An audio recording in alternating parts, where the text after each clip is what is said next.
विकास कामासाठी गती देण्याचा प्रयत्न हे तिचं नेहमीच कौतुकास्पद राहिले. त्यांच्यासोबत काम करताना लोकसहभागातून विकास कसा साधायचा, संयमाने नेतृत्व कसे करायचे आणि समाजाशी नाळ कशी जोडून घ्यायची याचा प्रेरणादायी अनुभव मला मिळाला. त्यांचे व्यक्तिमत्व हे साधेपणा, कर्तव्यदक्षता आणि समाजसेवेची जाणीव यांचे सुंदर मिश्रण आहे. त्यांच्या आयुष्याचा हा 60वा टप्पा आनंद, समाधान, उत्तम आरोग्य आणि यशाने परिपूर्ण जाऊ ही ईश्वरचरणी प्रार्थना.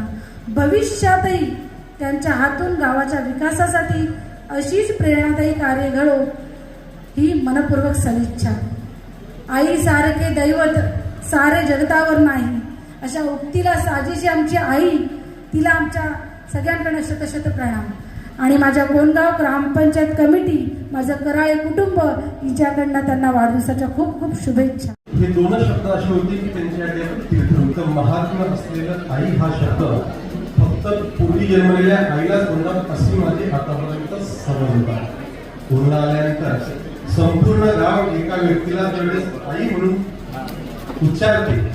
नुसतं कोणगावच नाही तर मी ज्या ज्या वेळेस माननीय सरपंचांसोबत मला कल्याण जाण्याची योग आला, संयोग प्राप्त झाला, त्यावेळेस कल्याणमधले ही सगळेच लोक माननीय सरपंचांना आई शब्दानं बोलवतात. या तिळगुरू आईला मी प्रथमतः वाढदिवसाच्या खूप खूप साऱ्या शुभेच्छा देतो. आईला शुभेच्छा देत असतानाच आज आईचं वैशिष्ट्य, आईसोबत काम करण्याची धडपड मी बघितली. अनेक वेळा कार्य पाहिल्यामुळे कामांचा विसर मला पडतो. मात्र 7व्या वर्षी ही आमची तरुण आई मला प्रत्येक वेळेस फोन करून सांगते, साहेब आपलं हे काम बाकी आहे. विजयाच्या विकासाच्या प्रत्येक कामामध्ये आईचा, सरपंचांचा जो मोलाचा वाटा आहे त्याचं कुणीही स्वतः दुसरा वाटा घेऊ शकत नाही. आईचं कार्य, विकासाचं कार्य प्रत्येक बाबीमध्ये रात्रंदिवस माझ्या ग्रामपंचायतच्या, माझ्या लोकांचा विकास कसा होईल, मी असेपर्यंत या गावामध्ये एकही काम शिल्लक राहू नये अशी जी धडपड आईची आहे त्या तिच्या या कार्याला सलाम. ग्रामपंचायतीच्या वतीनं, ग्रामपंचायतीच्या प्रशासनाच्या वतीनं, ग्रामपंचायतीच्या सर्व कर्मचाऱ्यांच्या वतीनं माननीय सरपंच तथा आमच्या आई यांना खूप खूप वाढदिवसाच्या शुभेच्छा. धन्यवाद. आपल्या शुभेच्छा कोणगावच्या आराध्य दैवत श्री चरोबाकडे प्रार्थना करतो की त्यांना उदंड आयुष्य लाभो. त्याचं कारण असे की वडगाव आणि कोणगाव या दोन्ही घराणे मध्ये त्यांनी आपल्या नावाचा लौकिक केलेला आहे. दोन्ही घराणं माणुसकीनं मोठी असल्यामुळे वॉर्ड मध्ये एकही असं घराणं नाही की आमच्या वहिनीला मानत नाही. तसंच आमच्या कोणगाव मध्ये सुद्धा एकही असं घराणं नाही की त्या वहिनीचा सन्मान करत नाही. वहिनी जरी या वेळेस नुशा असल्या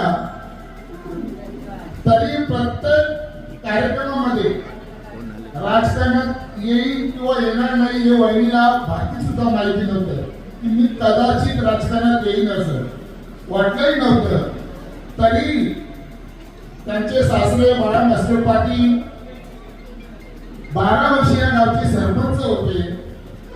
सदाशिव बाबा आमचं एकही असं घर नाही की दादाचं आजही आठवण येत नाही.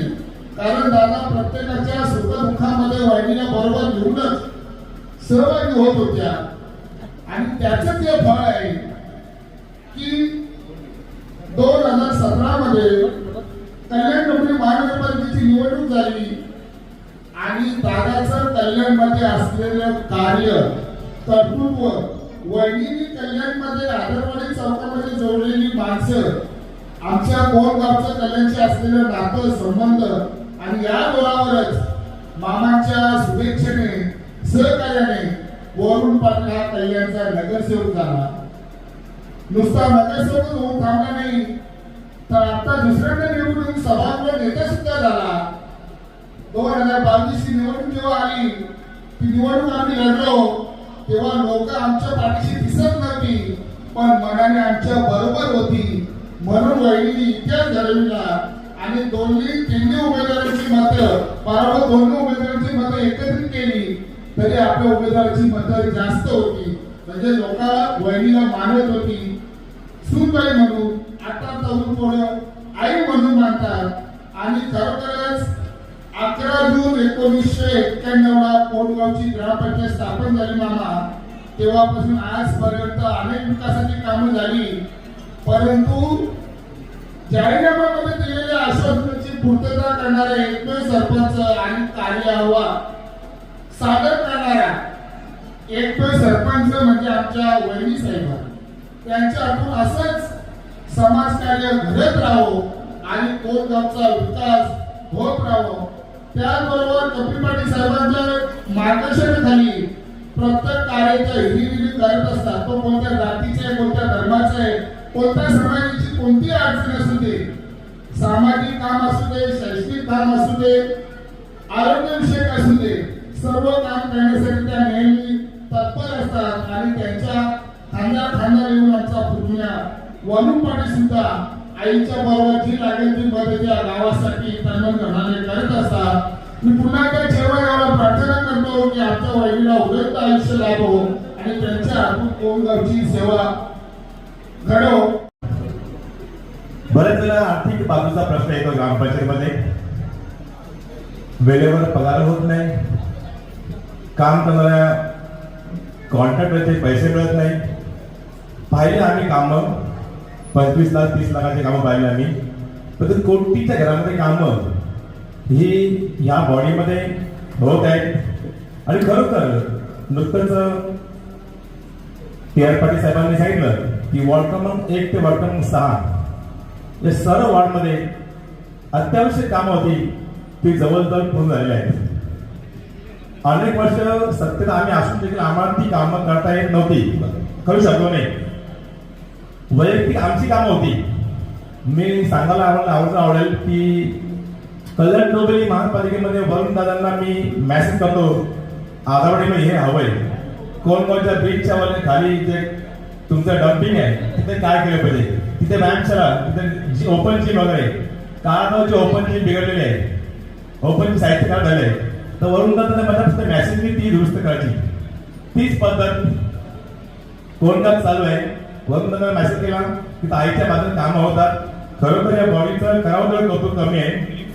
सर्व समजून घेतात परंतु पैसा समजून घेता येत नाही.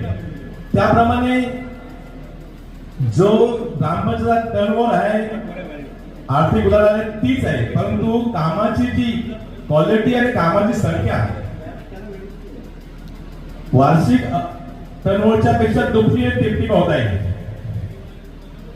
सन्माननीय महेश महाजन यांचे मी आभार मानेल, कारण की त्यांनी कुठेशी कोणत्या कामाला ग्रामस्थ अर्ज केला आणि काम झालं नाही. 63 काम